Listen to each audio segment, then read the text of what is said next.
आप सभी को नमस्कार। आज मैं आप सभी के समक्ष महाभारत का एक किस्सा लेकर आई हूँ कि महाभारत काल के श्राप जिनका असर आज भी धरती पर है।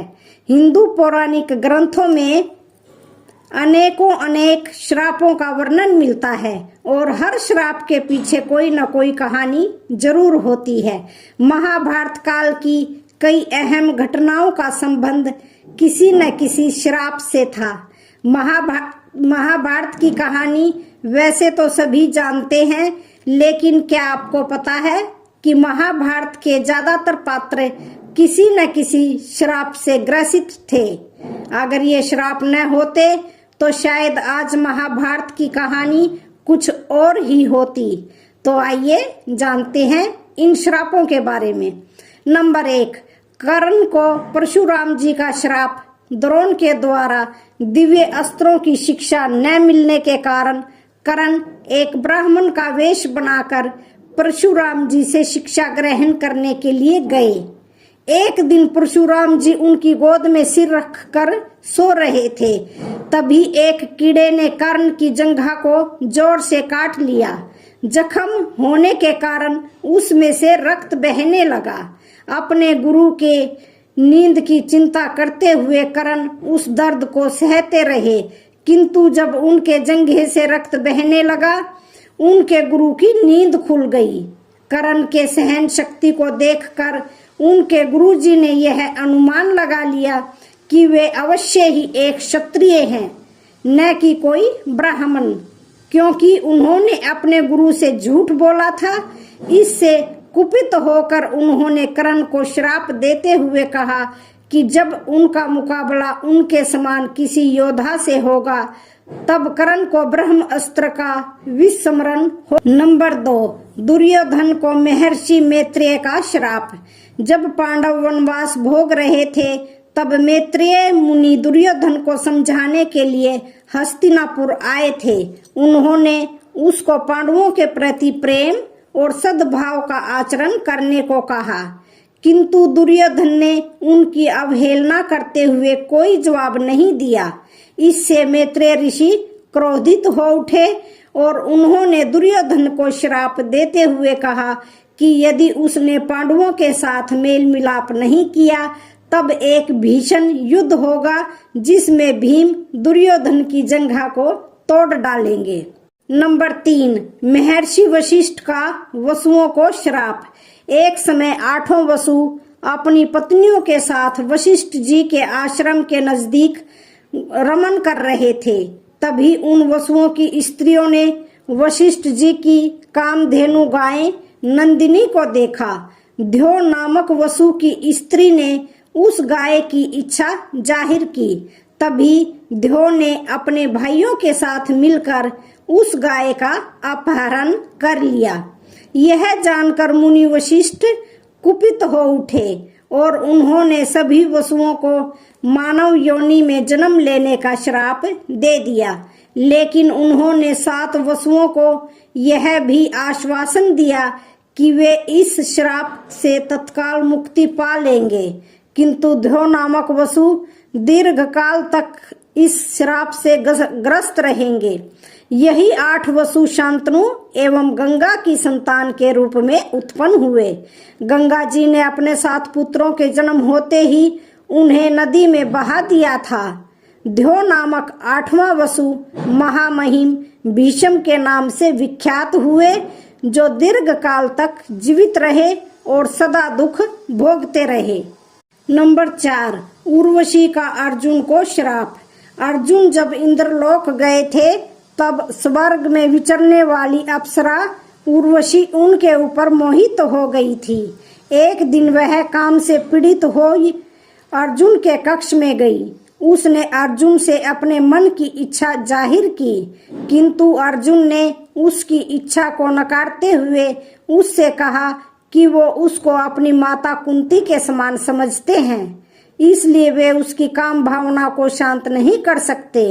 यह सुनकर उर्वशी क्रोधित हो उठी और उसने अर्जुन को नपुंसक होने का श्राप दे दिया।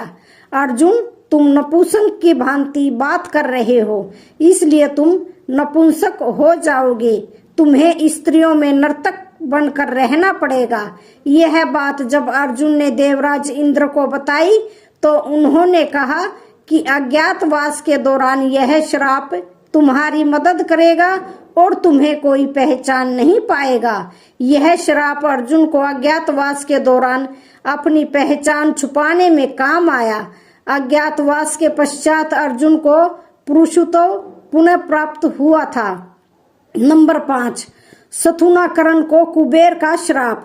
सथुनाकरण एक यक्ष था क्योंकि शिखंडी का जन्म एक स्त्री के रूप में हुआ था। वह इस यक्ष के पास उसका पुरुषत्व लेने गई थी। उसने यक्ष के पुरुषत्व के बदले उसे अपना स्त्रीत्व दे दिया। दोनों ने यह निर्णय भी लिया कि कुछ समय के बाद वे अपने पूर्व स्वरूप में वापस आ जाएंगे। इसके बाद सथुनाकरण अपने महल में चला गया। वहां यक्ष राज कुबेर उससे मिलने के लिए आए हुए थे, किंतु उसमें स्त्री गुण होने के कारण वह लज्जा के मारे उनका अतिथि सत्कार नहीं कर सका। इससे क्रोधित होकर कुबेर ने उस यक्ष को श्राप दे दिया। उन्होंने बोला कि यह यक्ष तब तक पुरुषत्व प्राप्त नहीं कर सकेगा जब तक शिखंडी की मृत्यु न हो जाए। नंबर 6, कर्ण को ब्राह्मण का श्राप। एक बार कर्ण से भूलवश किसी ब्राह्मण के गाय का वध हो गया था। कर्ण ने ब्राह्मण को कई वस्तुओं का दान लेकर उन्हें माफ कर देने को कहा, लेकिन उस ब्राह्मण ने किसी भी वस्तु का लोभ नहीं किया और कर्ण को श्राप देते हुए कहा कि जब कर्ण अपना निर्णायक युद्ध लड़ रहे होंगे तब पृथ्वी उनके रथ के पहिए को निगल लेगी और उनका शत्रु असावधान अवस्था में उनका मस्तक काट गिराएगा। अर्जुन के साथ अपने अंतिम युद्ध में कर्ण की मृत्यु बिल्कुल इसी अवस्था में हुई थी। नंबर 7, श्री कृष्ण का अश्वत्थामा को श्राप। युद्ध के पश्चात अश्वत्थामा ने पांडवों के गर्भ पर ब्रह्मशीर नामक घातक अस्त्र का प्रयोग किया था, जिससे कुपित होकर श्री कृष्ण ने उसे 3000 वर्षों तक एकांत में भटकने का श्राप दिया। श्री कृष्ण ने यह भी कहा कि उसके शरीर से लहू और पीव की दुर्गंध निकलती रहेगी और वह सदा रोग से ग्रस्त होकर पृथ्वी पर विचरण करेगा। नंबर 8, युधिष्ठिर का समस्त स्त्री जाति को श्राप। युद्ध के उपरांत जब कुंती ने कर्ण का रहस्य पांडवों के साथ साझा किया तब युधिष्ठिर शोक के मारे अत्यंत व्याकुल हो उठे। उन्होंने समस्त स्त्री जाति को श्राप देते हुए कहा कि आगे से कोई भी स्त्री अपने मन में गुप्त रहस्य नहीं छुपा सकेगी। नंबर 9, श्री कृष्ण को गांधारी का श्राप। युद्ध के पश्चात जब गांधारी ने मृतकों के शव देखे तब वह शोक के मारे अत्यंत व्याकुल हो उठी, क्योंकि गांधारी इस बात को समझती थी कि श्री कृष्ण चाहते तो युद्ध को रोक सकते थे। इसलिए उन्होंने अपने पुत्रों की मृत्यु का दोष श्री कृष्ण पर मढ़ दिया और उन्हें भयंकर श्राप दे दिया। उन्होंने श्राप देते हुए श्री कृष्ण से कहा कि 36 वर्ष के बाद उनके वंशज आपस में ही लड़कर मारे जाएंगे और श्री कृष्ण वन में किसी निंदित उपाय से मृत्यु को प्राप्त होंगे। यदुवंश की विधवा स्त्रियां भी कौरवों की स्त्रियों की भांति ही विलाप करेंगी। नंबर 10, यमराज को मांडवे ऋषि का श्राप। महाभारत के अनुसार मांडवे नाम के एक ऋषि थे। राजा ने भूलवश उन्हें चोरी का दोषी मानकर सूली पर चढ़ाने की सजा दी। सूली पर कुछ दिनों तक चढ़े रहने के बाद भी जब उनके प्राण नहीं निकले तो राजा को अपनी गलती का एहसास हुआ और उन्होंने ऋषि मांडवे से क्षमा मांगकर उन्हें छोड़ दिया। तब ऋषि यमराज के पास पहुंचे और उनसे पूछा कि मैंने अपने जीवन में ऐसा कौन सा अपराध किया है कि मुझे इस प्रकार झूठे आरोप की सजा मिली। तब यमराज ने बताया कि जब आप 12 वर्ष के थे तब आपने एक पतंगे की पूंछ में सींग चुभाई थी। उसी के फलस्वरूप आपको यह कष्ट भोगना पड़ा। तब ऋषि मांडव्य ने यमराज से कहा कि 12 वर्ष की उम्र में किसी को भी धर्म अधर्म का ज्ञान नहीं होता है। तुमने छोटे से अपराध का बहुत बड़ा दंड दिया है, इसलिए मैं तुम्हें श्राप देता हूँ कि तुम्हें शूद्र योनि में एक दासी पुत्र के रूप में जन्म लेना पड़ेगा। ऋषि मांडव्य के इसी श्राप के कारण यमराज ने महात्मा विदुर के रूप में जन्म लिया। नंबर 12, कद्रु का अपने पुत्रों को श्राप।